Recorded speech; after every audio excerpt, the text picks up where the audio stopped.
Just tell me your recollections of Leon Charney. I go back with Leon to Bayonne, New Jersey, where his father lived and his parents lived.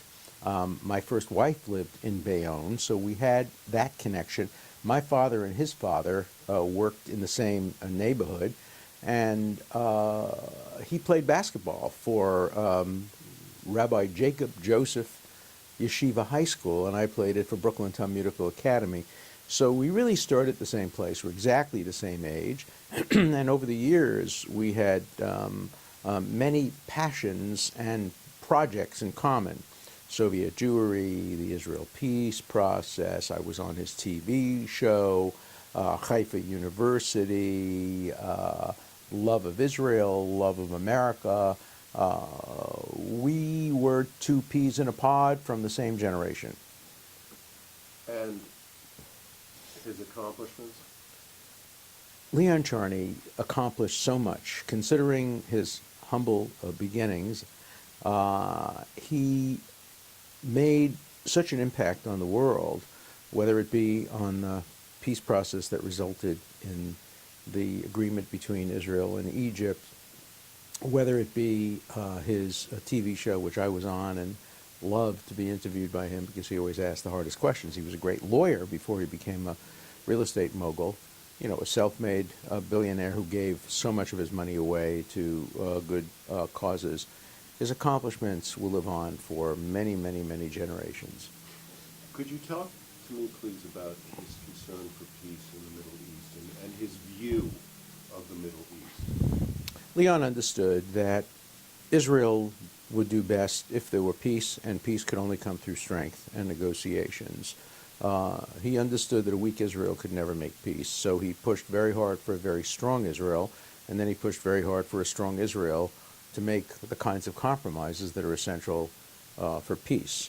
I mean, he famously used his back channels, his knowledge of people, his wonderful way with people to bring people together who had very different perspectives and who didn't think there could be a deal. And Leon always understood that mutual interests dictated deals, and he helped make very important ones. Do you think his vision of the Middle East is a solid one, the way he saw the progress going, or what?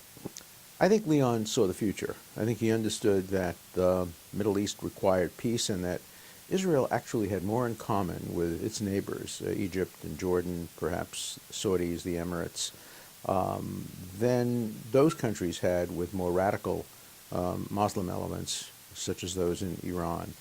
So I think he had a very, very good grasp of the future of the Middle East and helped bring about Israel's safety and security. Look, the deal with Egypt, in terms of existential security for Israel, was the most important one ever accomplished, because Egypt was the only country that had the military capability of hurting Israel. It failed twice, but the second time in 1973, it came far too close for comfort. And so I think Leon saw the need to bring these two countries together. And Leon's vision for the University of Haifa? Well, Leon understood that the University of Haifa was in a unique situation. A, it's right on the sea, and its access to the sea and water was essential to Israel. One of Israel's great geographic benefits is its location. And he also saw Haifa as a city that was an integrated city, a city where Arabs and Jews, Christians and Muslims and Jews lived together. And he and I have always seen Haifa University as a very important point in bringing together different groups and different people. And Haifa is a absolutely first-rate university academically, intellectually, culturally, and in every other way. Talk to me, please. Can we take 1 minute time? Sure. Just, okay. Carolyn, I just wanted to say bye. I can't let my wife leave. When will you be back? Hi. Oh, I was going to wait for you if you want. Okay, just call me from where you are, and I'll come and join you. I'll have lunch with you wherever you are. Where are you going, uptown? Okay, just give me or tell me now where you want me to meet. At 10 to 1. So do you want me to meet you at 1 o'clock at your favorite place? Want to go to Grayson? Oh, that, 84th and Madison? sure. Just when you're in the car, just drop me an email. Tell me where, and I'll meet you there at 1 o'clock. Okay, Well, but, that's where I'll meet. okay, okay, good. Gracie. Yep. Good, okay. 84th. Okay, thanks. Yeah. Good. You mentioned the ability to bring people together. Tell me about Leon's ability to do that. Leon had this incredible insight into people. He would look at somebody and figure him out in a New York minute. And he would look around a room and he'd understand the dynamic very well, which made him an incredible business person, made him an incredible deal maker, whether the deal was for real estate in Times Square or for real estate in the deserts between Israel and Egypt. He understood people, and he understood that deals get made because people need to want them to be made. And so his insights about people, I think, were a remarkable asset that he used for good.